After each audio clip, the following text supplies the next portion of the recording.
하나님 말씀은 욥기 2장 1절에서 13절입니다. 2장 1절에서 13절.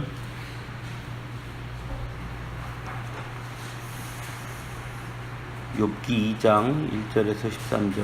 찾으셨으면 다 함께 봉독합니다. 또 하루는 하나님의 아들들이 와서 여호와 앞에 서고 사탄도 그들 가운데 와서 여호와 앞에 서니 여호와께서 사탄에게 이르시되 내가 어디서 왔느냐. 사탄이 여호와께 대답하여 이르되 땅을 두루돌아 여기저기 다녀왔나이다. 께서 사탄에게 이르시되 내가 내 종 욥을 주의하여 보았느냐. 그와 같이 온전하고 정직하여 하나님을 경외하며 악에서 떠난 자가 세상에 없느니라. 내가 나를 충동하여 까닭없이 그를 치게 하였어도 그가 여전히 자기의 온전함을 굳게 지켰느니라. 사탄이 여호와께 대답하여 이르되 가죽으로 가죽을 바꾸오니 사람이 그의 모든 소유물로 자기의 생명을 바꾸올지라. 이제 주의 손을 펴서 그의 뼈와 살을 치소서. 그리하시면 틀림없이 주를 향하여 욕하지 않겠나이까. 여호와께서 사탄에게 이르시되 내가 그를 내 손에 맡기노라. 다만 그의 생명은 해하지 말지니라. 사탄이 이에 여호와 앞에서 물러가서 욥을 쳐서 그의 발바닥에서 정수리까지 종기가 나게 한지라. 욥이 제 가운데 앉아서 질그릇 조각을 가져다가 몸을 긁고 있더니 그의 아내가 그에게 이르되 당신이 그래도 자기의 온전함을 굳게 지키느냐. 하나님을 욕하고 죽으라. 그가 이르되 그대의 말이 한 어리석은 여자의 말 같도다. 우리가 하나님께 복을 받았은즉 화도 받지 아니하겠느냐 하고 이 모든 일에 욥이 입술로 범죄하지 아니하니라.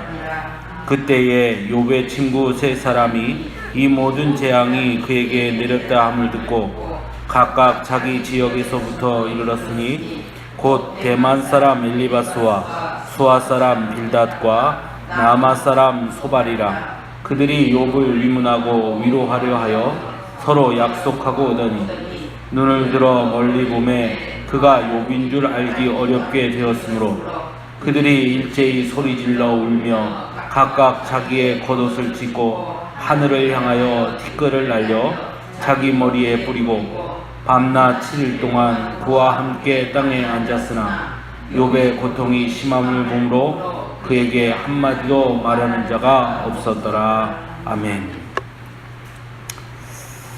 욥의 지난 시간에 우리가 했던 것은 욥이 자신이 가지고 있는 모든 소유물들을 다 잃었음에도 불구하고 욥이 하나님 앞에 원망하지 않지요. 그러니까 1차전은 욥의 승리로 끝이 납니다.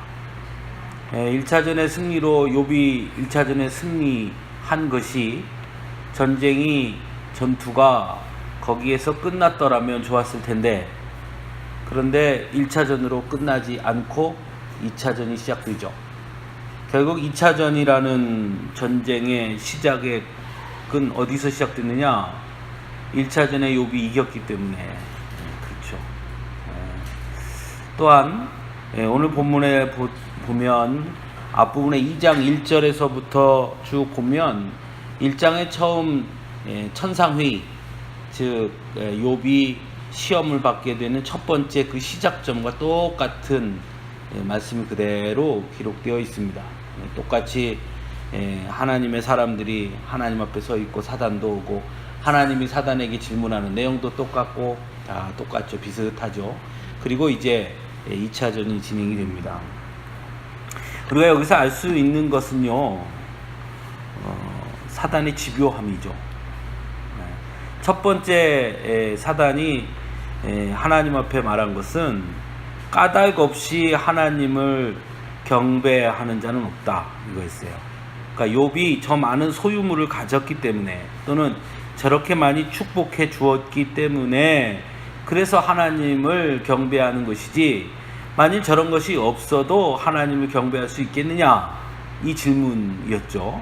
그래서 그것에 대한 내기 이야기를 하는 거죠. 그래서 했는데 결국은 욥이 이기죠. 하나님이 이기고. 그래서 오늘 본문에도 보면 하나님이 2장 3절에 보면 내가 나를 충동하여 까닭 없이 그를 치게 하였어도 그가 여전히 자기의 온전함을 굳게 지켰다. 거 봐라. 욥은 안 그런다 그랬지 내가. 그러면서 하나님이 이렇게 자신 있게 이야기를 합니다. 그랬더니 이번에는 사단이 뭐라고 말을 하냐면 가죽으로 가죽을 바꾸니 이런 말을 해요. 이건 무슨 말이냐면 살려면 살기 위해서는 모든 걸 다 바치는 게 사람이다. 그러지 않겠어요? 내가 살려면 예를 들어서 제가 병에 걸렸어요. 너 전 재산을 다 주면 살 수 있다. 그럼 다 전 재산 다 주잖아요. 살려고.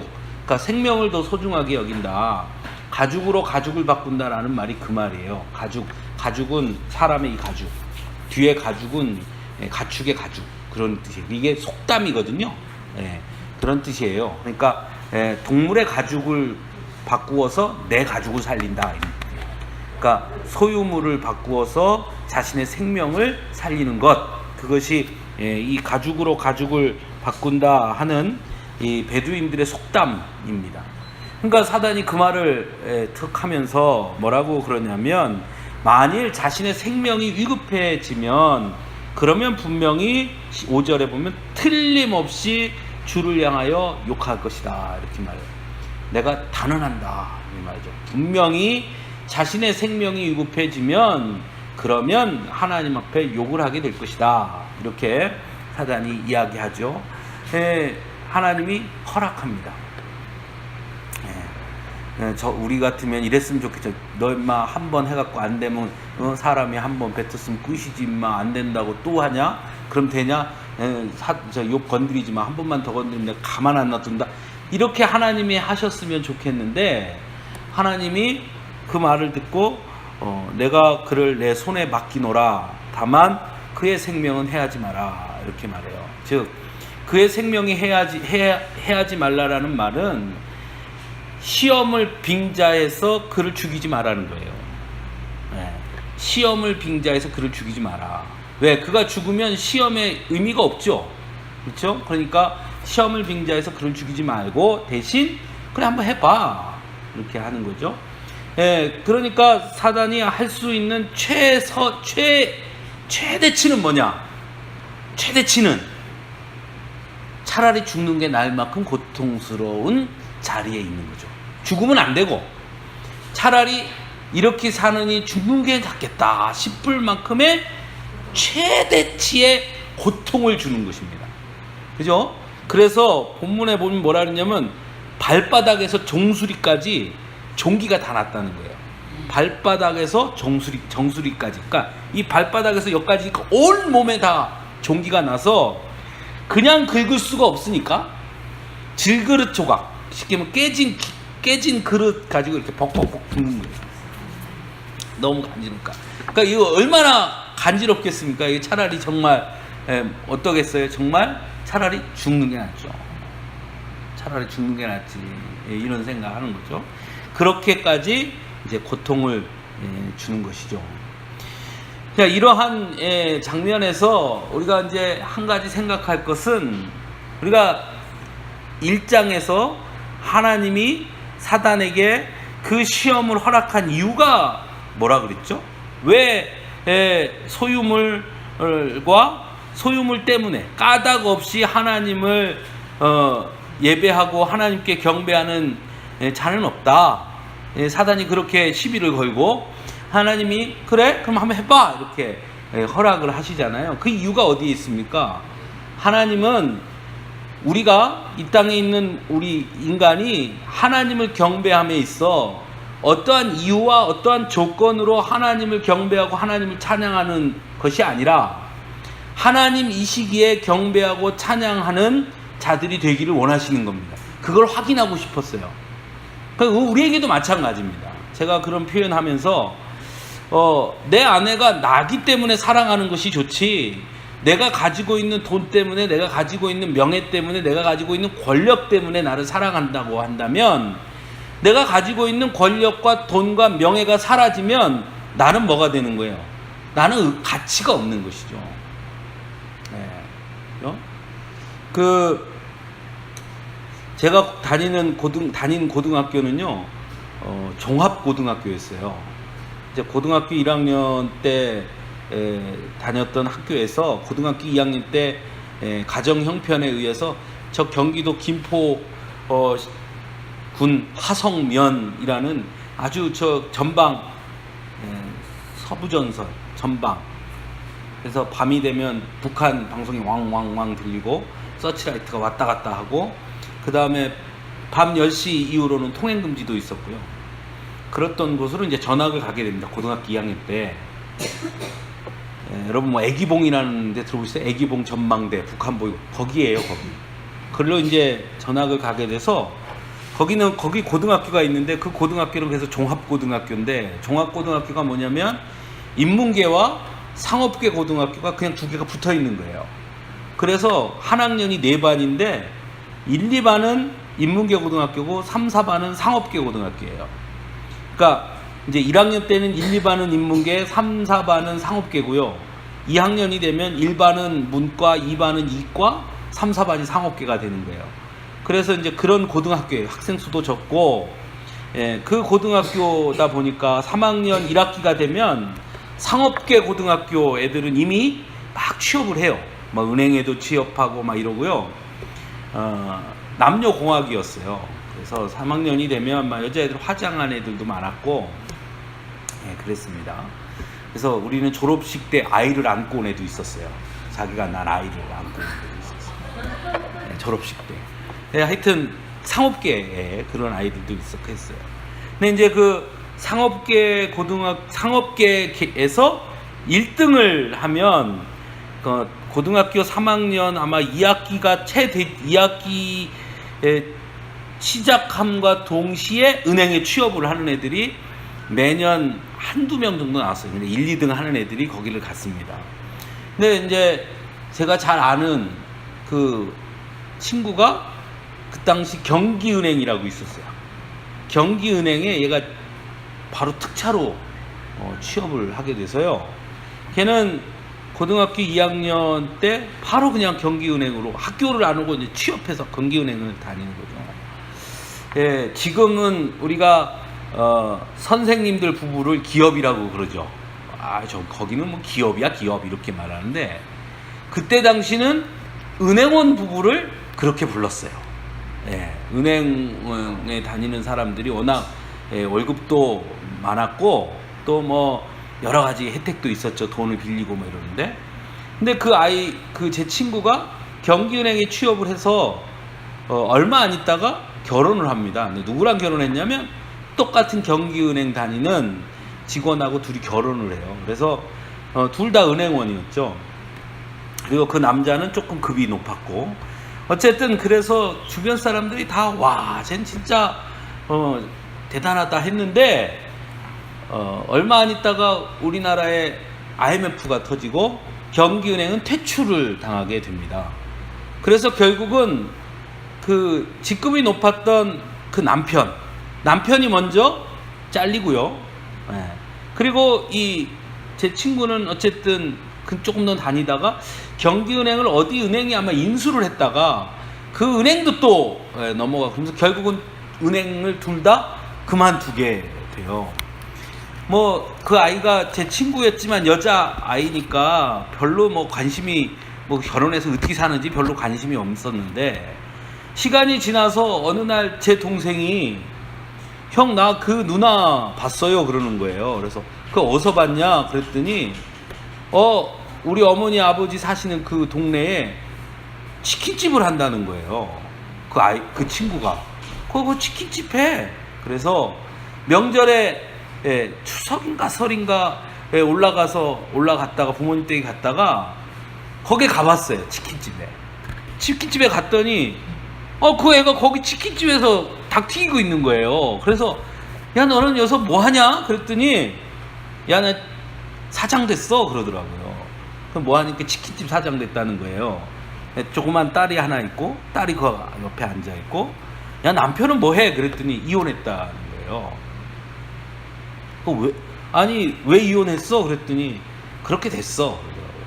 뭐 자세하게 물어볼 수는 없었고, 나중에 듣는 얘기는 서로가 그렇게 은행원으로서 갖고 있는 위치를 보고 또 어떤 경제적인 여건들 이런 걸 보고 결혼을 했는데, 그게 하루아침에 싹 무너지니까 마음도 갑자기 확 식더래요.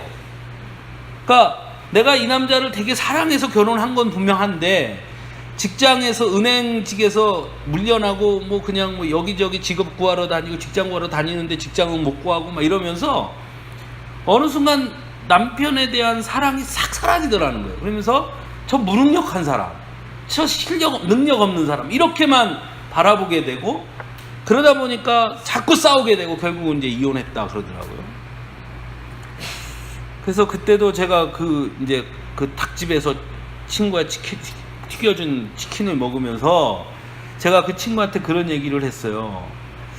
너는 내가 볼 때 그 남자를 사랑해서 한 것보다 그 남자가 가지고 있는 그것이 그 남자라고 착각한 거 아닌지 모르겠다. 제가 그 얘기를 했어요.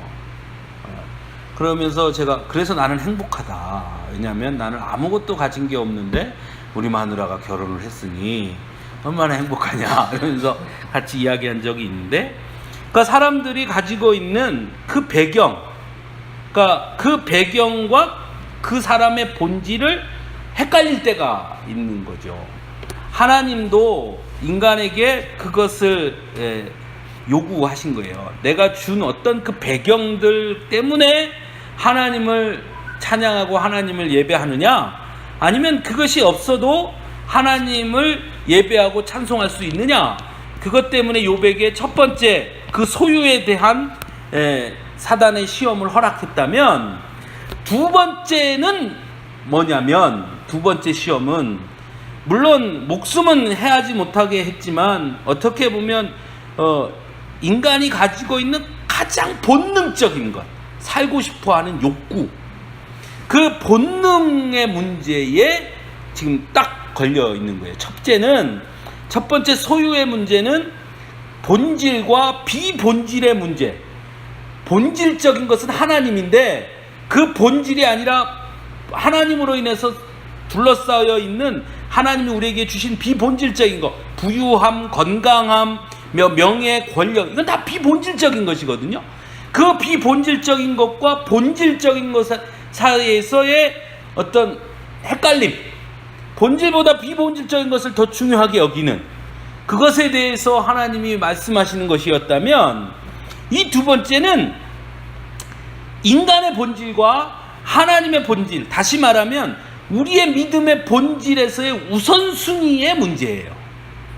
그걸 지금 다시 한번 확인하는 것입니다. 인간이 과연 가장 극한의 자리, 가장 본질적이고 본능적인 자리에 있음에도 불구하고, 그럼에도 불구하고 하나님이 절대 우선이 될 수 있는가 하는 문제예요. 그 질문이 이 욥의 아내를 통해서 합니다. 그래서 칼빈과 루터는 이 욥기에서 욥의 아내를 뭐라고 표현하냐면 사단의 대리자 이렇게 표현해요. 욥의 아내를. 근데 저는 이 욥기를 읽으면서 욥의 아내를 그렇게 표현하고 싶지 않아요. 잘 생각해 보세요. 저는 남자니까 잘 모르겠는데 욥의 아내는 엄마잖아요. 자기가 배 아파서 난 자식이 다 죽었어요. 생각해 보세요. 자기가 배 아파서 난 자식이 하루아침에 다 죽었다고요. 세월호에서 아이를 잃은 부모들이 길거리에 나와서 미친 듯이 울부짖는 걸 보면서 너무해 이렇게 말할 수 있습니까? 저는 그렇게 말하는 사람 정말 나쁜 사람이라고 생각해요. 예? 그런데 여기는 하나가 아니고 다 잃었잖아요. 자기 자식이, 자기가 배 아파서 낳은 자식이 그것도 다 키웠는데 그 자식이 하루아침에 다 죽었잖아요. 그 엄마의 아픔과 고통을 그걸 가지고 사단의 대리자 이렇게 말하는 건 정말 나쁜 것 같아요. 인간적으로 보면 난 충분히 이 아내가, 나는 욥보다 어떻게 보면 이 아내가 더 아픈 거예요. 물론 욥도 자기 자식이 죽었고 재산을 다 잃었으니까 고통스럽지만 엄마만큼 더 하겠습니까? 네? 엄마만큼? 예. 그 어느 그 설문조사하는 세계적인 그 리서치 하는 회사에서 인간에게 있어 우리 이 지구상에 사는 뭐 동양인이든 서양인이든 뭐 아시아인이든 아프리카인이든 뭐 미국인이든 뭐 저 사회주의 국가 사람이든 민주주의 국가 사람이든 하여튼 그런 것 전혀 종교와 이런 것과 전혀 관계없이 모든 인간에게 조사를 했어요. 가장 마지막에 하나의 단어를만 선택한다면 하나만 선택한다면 뭘 선택하겠느냐? 엄마예요. 엄마. 좀 조금 자존심이 상해요. 왜 아빠는 아니냐? 아빠. 에? 엄마. 엄마. 그러면 아빠가 2번이냐? 아빠 저기 있고 엄마가 전 세계에서 1번이 엄마예요. 그만큼 사실은 이 엄마라는 거는 다른 걸로 대체할 수가 없어요. 그렇죠? 엄마는 대체할 수 없어요. 예, 요즘 세상이 가정이 해체되고 다시 새로 세워지기도 하고 이런 일들이 많이 있지만, 예, 새엄마, 새아빠도 생기고 이런 일도 있지만, 그러나 진짜 나를 낳아준 엄마는 이 세상에 무엇으로도 대체할 수 없고 바꿀 수가 없잖아요. 그리고 그 엄마에게 자신이 낳은 자식, 그것 또한 요즘 세상은 워낙 험한 세상이어서 엄마가 애를 하는 경우도 있긴 하지만 그건 좀 이상한 사람들이고, 정말 그 엄마에게 자식은 자기 생명보다 더 소중한, 어떻게 보면 자기 생명을 걸고 낳는 아이 아닙니까? 지금이야 수술하기도 하고 의학이 좋아서 금방 수술해서 이렇게 제왕절개해서도 낳기도 하지만, 예전에는 아이 낳다가 죽는 일이 얼마나 많았어요. 그건 뭐냐면 자기 생명과 바꾸는 만큼의 존재거든요. 그 자녀를 일순간에 다 잃은 이 아내, 얼마나 꼴보기 싫을까요? 욥이. 제가 이 욥기를 읽으면서 난 이 아내의 말이 100% 이해돼요. 욥이 아내가 뭐라 그러냐면, 너는 그래도 너 온전함을 굳게 지키느냐. 무슨 얘기냐면, 그래 너 잘났다 이거 아니에요. 그래도 야, 이렇게 됐는데도 너는 그래 네 의로움만 지키고 앉아갖고 그러고 있냐? 에이, 이거 차라리 죽는 게 낫지, 이 말 한 거거든요. 나 같아도 그랬을 거예요. 나 같아도. 그러니까 저는 이 욥의 아내가 충분히 이해가 돼요.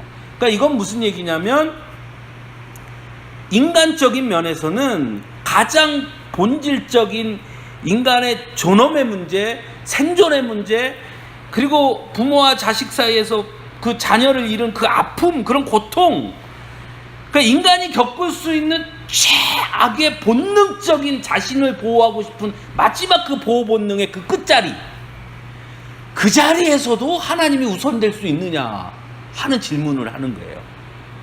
네, 그 자리에서도 하나님이 우선할 수 있느냐. 그래서 사단은 뭐라고 말하냐면 틀림없이 이 말을 해요. 그렇게 되면 틀림없이 하나님을 욕할 것이다. 그러니까 여기까지는 그래도 내가 믿음을 지키고, 여기까지는 내가 지키고, 여기까지는 지키지만 이렇게 된 이상, 더 이상은 이렇게 된 거 2판 4판 공사판 끝, 이렇게 되지 않겠느냐. 틀림없이 그래서 욕할 것이다. 사단이 그렇게 얘기를 해요. 그런데 욥은 어떻게 했느냐? 그렇게 아내가 욕을 함에도 불구하고 10절에 이 모든 일에 욥이 입술로 범죄하지 아니하니라, 이렇게 끝이 나잖아요. 10절에. 그러니까 그 마지막 자신의 보호 본능의 끝자락에서도, 자신을 보호할 수밖에 없는 본능적인 그 끝자락에서도 욥은 뭐 하지 않았느냐? 하나님을 원망하지 않았다는 겁니다. 우선순위가 뒤바뀌지 않았다는 거예요. 우리가 사일런스 영화 본 거 기억나시죠? 왜 일본 신부 영화 봤잖아요. 일본 신부, 예? 왜 이렇게 변절해가지고 이렇게 밟아가지고 이렇게 일본 그 기억나시죠? 예. 그 신부. 여러 가지를 생각하게 하지만 여러분 그 마지막 그 끝자락에서 그들이 얼마나 많은 싸움을 했겠어요. 여기서 내가 두 가지로 볼 수 있어요. 끝에 그럼에도 불구하고 그 마지막 그 순간에도 그 사람들을 비판하는 사람의 입장에서는 이렇게 볼 수 있어요.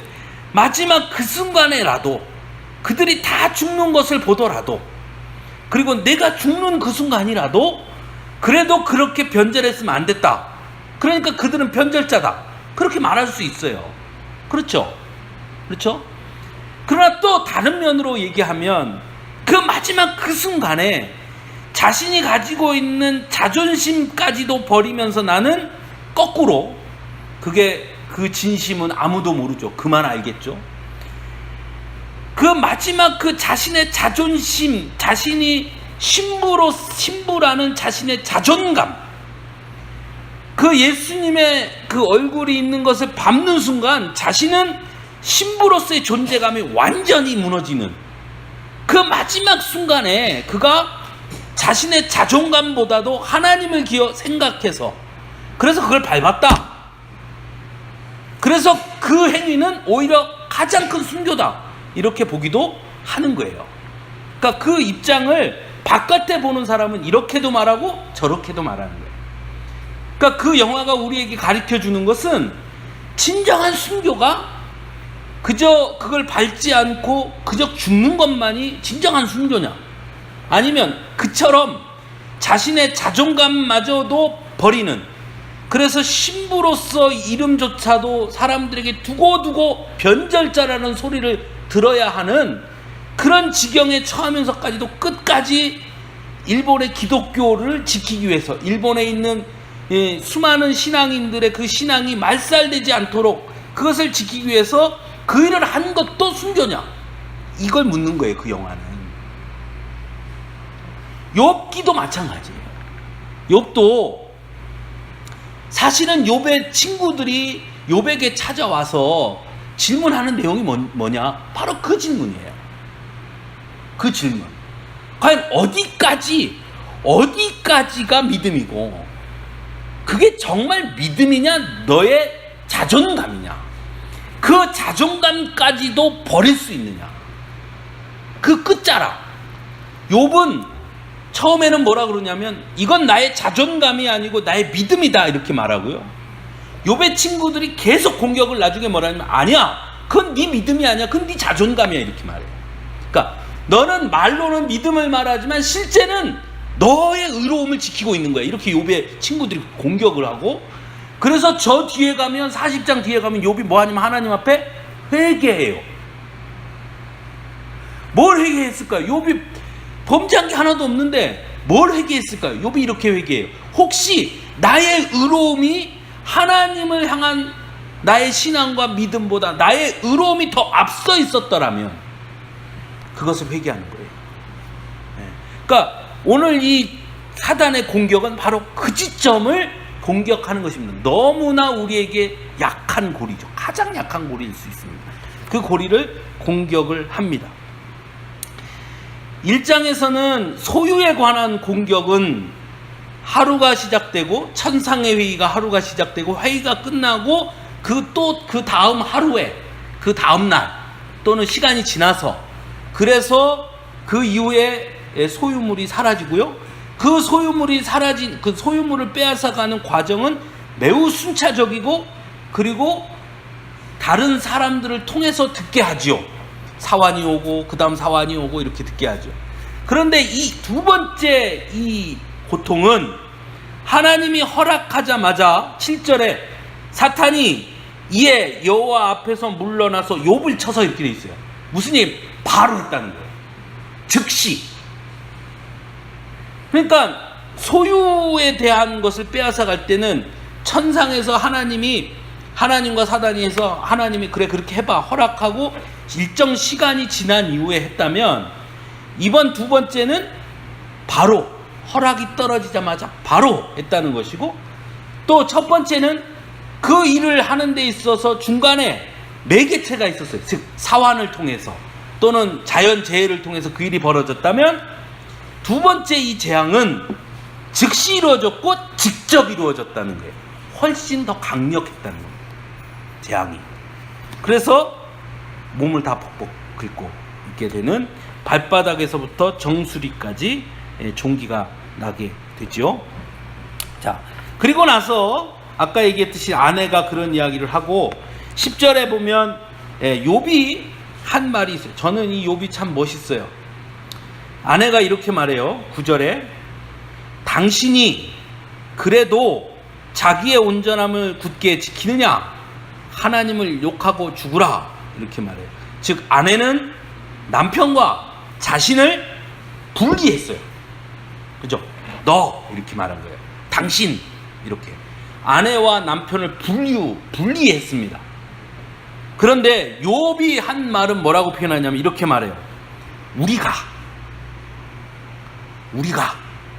우리가 하나님께 복을 받았은즉 화도 받지 아니하겠느냐. 즉 욥은 아내와 자신을 뭘로 시키는 겁니까? 뭐와 한 겁니까? 일체화 시켰어요. 그러니까 욥의 아내는 이 모든 고통 속에서 욥이 이런 엄청난 일이 벌어지고 났는데도 욥은 기도만 하고 있고 그 꼴이 꼴배기가 싫은 거예요. 예? 그래서 너는 이렇게 말했는데 욥은 그걸 어떻게 받아들였냐면 그 자녀는 그러니까 다 잃어버린 그 재산과 그리고 그 다 목숨을 잃은 그 자식은 우리에게 주신 복이고 그리고 그 재앙은 나에게 임한 재앙이 아니라 우리가 함께 감당해야 할 재앙이다. 아내에게 얘기하는 거예요. 당신도 고통스럽지만 나도 고통스럽고 당신의 아픔처럼 나도 아프고 나도 아픈 것이 당신의 아픔이 우리는 하나다. 이렇게 아내에게 이야기를 합니다. 그러고 앞에 뭐라 그러냐면 그대 말이 한 어리석은 여자의 말 같도다. 어리석은 사람들은 문제가 생기면 항상 책임을 전가하고 싶어요. 공부를 못하면 아이고 지 애비 닮아갖고 공부 지질하게 못해요. 이렇게 뭔가 책임을 전가하고 싶고 뭘 못하면 노래를 못하면 저거 지 엄마 닮아가지고 노래도 못하고 이렇게 꼭 전가해요. 그렇죠? 우리 아이들이 노래를 못하면 저희 아내가 저를 쳐다봐요. 내가 노래 못하겠냐고요. 그러니까 그렇게 전가하는 거잖아요. 책임을 전가. 그 책임을 전가하는 인간의 본성인데 왜 전가합니까? 자신의 책임을 벗어나고 싶은 거예요. 욥의 아내도 마찬가지예요. 그렇죠? 그럴 때 뭘 하는 게 중요하냐? 같이 품어주는 게 정말 중요해요. 그래서 성경에 우는 자들과 같이 함께 울라 이러시잖아요. 네? 자, 세월호 사건이 일어나서 아이들이 죽었어요. 부모들이 나왔어요. 막 울부짖고 우리 아이 살려내라고 소리 질러요. 자, 그러면서 막 대통령이 책임지라 그러니까 반대쪽의 사람들이 아니 뭐 대통령이 죽였냐?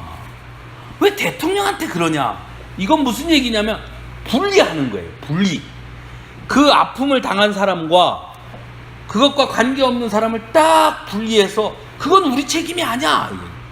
사실은 이 사람들이 말하는 것은 책임져 달라는 게 아니라 내가 이렇게 고통스럽고 내가 이렇게 아프고 내가 이렇게 죽을 것 같이 괴롭다. 그걸 알아주라는 거예요. 그리고 가서 그냥 이렇게 안아주면 되거든요. 그러죠? 그 다음에 분석하는 거예요. 왜 이런 일이 생겼지 이게. 그런데 그걸 안 하고 분석 먼저 하는 거잖아요. 그럼 안 되는 거예요. 욥의 아내도 자신이 그 엄청난 고통을 당했습니다. 자식이 다 죽었어요. 사실은 욥도 똑같은 거죠. 아버지인데. 그런데도 욥의 아내는 자신의 고통과 그 아픔에 매몰되어서 남편의 고통을 생각하지 않는 거예요. 에? 나만 아픈 거예요 지금. 나만. 아 그럴 리가 있습니까? 특히 오늘 본문에 보면 제 가운데 앉았습니다. 욥이 제 가운데. 여러분 성경의 구약 성경에 보면 제 가운데 언제 앉죠? 제에 앉아가지고 이렇게 제를 뒤집어 쓰고 옷을 찢고, 그건 다 뭐의 표현이에요? 회개의 표현이에요. 왜 욥이 제 가운데 앉았어요? 물론 그때는 피부병이 돋으면 약품이 없으니까 제를 이렇게 발라갖고 거기서 뭐 그렇게 볼 수도 있어요. 그런데 그 뒤에 보면 친구들이 와서 겉옷을 찢고 막 이 친구들이 하는 걸 보면 그 제 가운데 앉았다라는 것은 뭘 의미하는 거냐면 욥이 지금 회개하는 것, 그러니까 자신의 삶을 돌아보는 거예요. 그리고 그 자식들의 죽음과 그 모든 것을 잃은 모든 책임을 지금 욥도 스스로 죄책감에 쌓여있는 거예요. 자책감에. 내가 뭘 잘못했을까? 나 때문에 내 자식이 죽었을까? 내가 뭘 실수했을까? 그러지 않겠어요? 그러면서 폭폭 긁고 있는 욥에게 와가지고 마누라라는 사람이 그렇게 말하면 충분히 이해는 하지만, 아내가 얼마나 아팠겠어요. 그 아내의 마음도 충분히 이해하지만 좀 더 현명한 사람이라면 어떻게 해야 되겠습니까? 서로가 위로하고 당신 잘못 아니야. 서로가 위로하고 서로가 이렇게 가야지. 하고 있는 욥한테 갖고 너 때문이야, 당신 때문이야, 뭐 책임이야 이렇게 하면 되겠냐고요.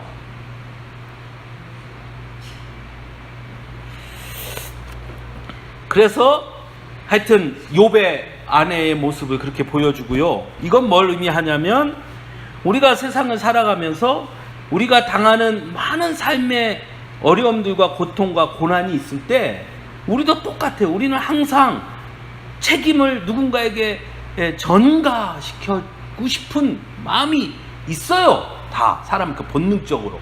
안 그러면 두 번째, 자기를 치죠. 이게 다 나 때문이야. 너무 극심한 자책감 이렇게 빠지죠. 자, 그 다음에 이제 욥의 친구들이 나옵니다. 욥의 친구들이, 욥이 욥에게 집에 재앙이 내렸다는 소식을 듣고 각각 딴 데 살던 친구들이었던 것 같아요. 그 친구들이 같이 모여서 셋이 같이 옵니다. 여러분 이런 친구들이 있습니까? 밤낮 7일 동안 7일 동안 그 옆에 앉아가지고 같이 울면서 통곡할 수 있는 그런 친구들이 있어요. 욥은 그런 면에서 참 이 친구들 참 좋은 친구들이에요. 사실 나중에 가면 좀 이상해지지만 참 좋은 친구들이에요. 자, 옵니다. 친구들이 와서 보니까 욥인 줄을 알지 못할 정도로 욥의 행색이, 몰골이 정말 흉측했죠. 그래서 오늘 본문에 보니까 욥인 줄 알기 어렵게 될 정도로. 그래서 그들이 겉옷을 찢고 티끌을 날리고 자기 머리에 막 뿌리고 그러면서 그 아픔에 동참하는 거예요. 그 욥을 보면서 안타까워 같이 울고 있는 거죠. 그런데 그러면서 7일 동안 그 땅에 같이 앉아서 욥 옆에 이런 친구들이 어디 있어요? 하루도 이렇게 하라면 어려운 건데 7일을 같이 있는데, 그리고 13절이 의미하는 게 아주 중요합니다. 밤낮 7일 동안 그와 함께 땅에 앉았으나, 대단하죠? 7일 동안 친구 옆에 앉아있다는 거. 그런데 앉았으나는 무슨 말이에요? 앉았다, 그러나 이거죠. 그죠? 앉은 행위, 7일 동안 욥의 옆에 있었던 거, 참 훌륭한 친구다. 이걸 우리에게 얘기하지만, 그러나 욥의 고통이 심함을 보므로 그에게 한마디도 말하는 자가 없었다. 옆에 같이 있었으나 그 고통을 함께 나눌 수는 없었다. 그러니까 그것도 중요한 일이죠. 같이 있다는 것도 중요해요. 그런 사실 또 할 말이 뭐가 있겠습니까? 이런 상황에 처한 사람 옆에 가서 앉아가지고 뭐라고 하겠어요? 에? 어디가 아파?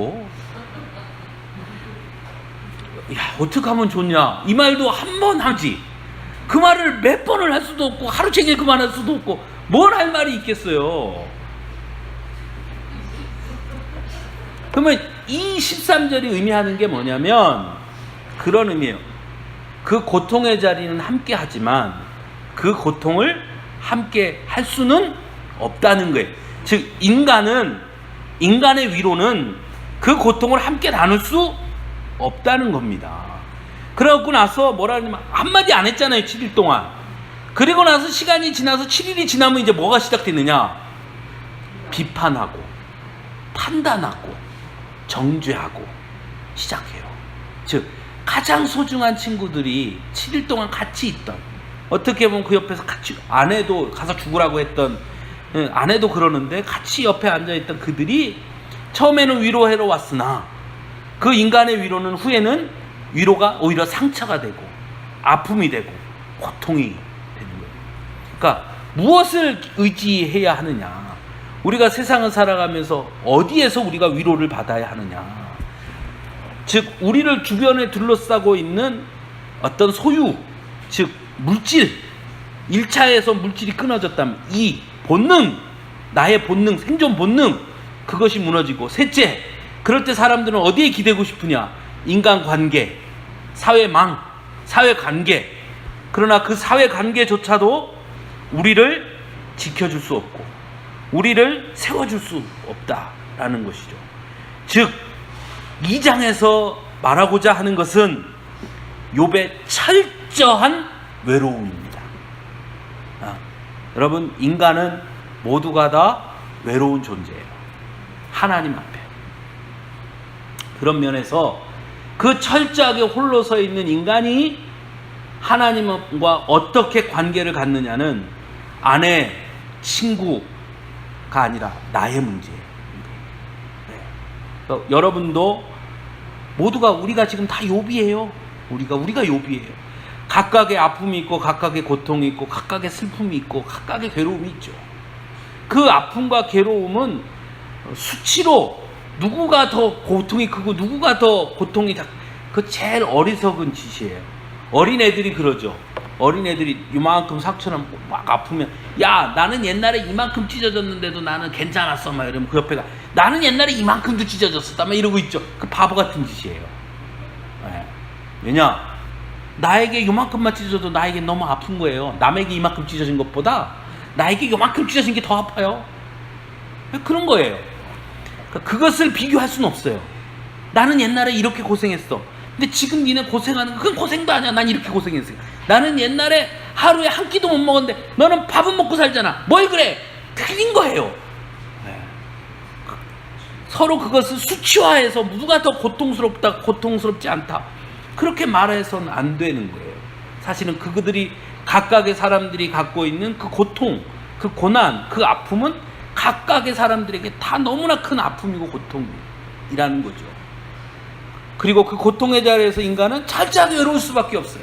아무도 그 고통을 대신해 줄 수 없고 또 그 고통을 함께 나눈다고 말하지만 실제로 나눌 수 있는 사람도 없는 거예요. 그러니까 이렇게 철저하게 단독자가 되었을 때 사단은 그래서 단언하는 겁니다. 봐라, 모든 관계가 다 끊어지고 친구들도 아내도 자식도 재산도 물질도 싹 끊어지고 나의 생명, 가장 끝, 가장 본능적이고 본질적인 생명에 대한 위기가 닥쳐왔을 때에도 과연 하나님을 찬송하겠느냐? 틀림없이 그는 하나님을 욕할 것이다. 그 사단이 그렇게 말하잖아요. 우리도 사실은 그 자리에 있죠. 그런데 우리는 사실은 수없이 무너지죠.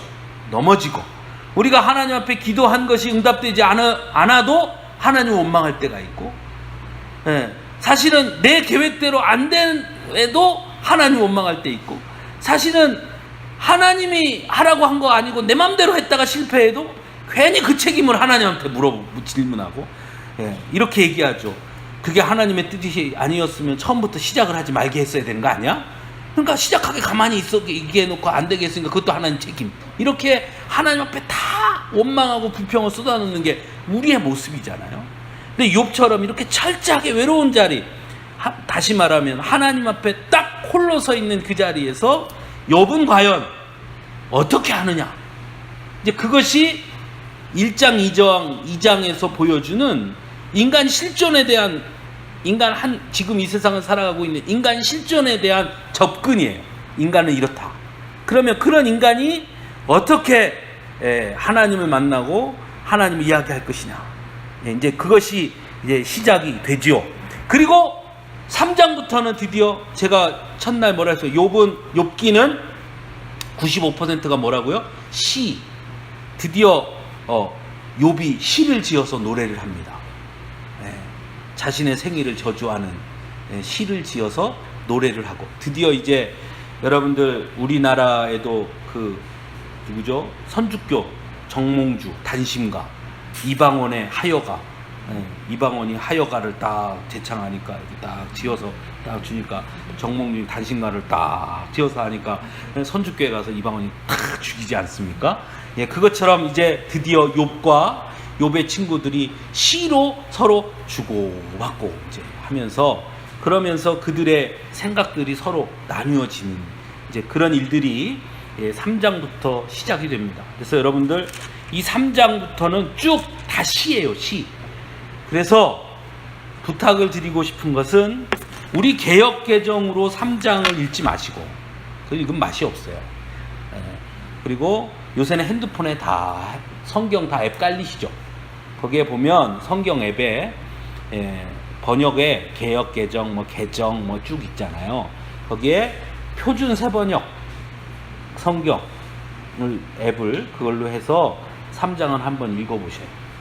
표준 세번역이나 아니면 요새 나오는 세번역이라고 따로 있어요. 아가페 성경에서 나오는 세번역 성경이나 그런 새롭게 번역된 나름대로의 시의 맛을 살리는, 제가 볼 때는 여러 성경 번역본 중에서 제가 이거 3장을 한번 봤는데, 여러 성경 번역본 중에서 우리나라에 나온 성경 번역본 중에서 시의 맛을 가장 잘 살린 성경은 표준 세번역입니다.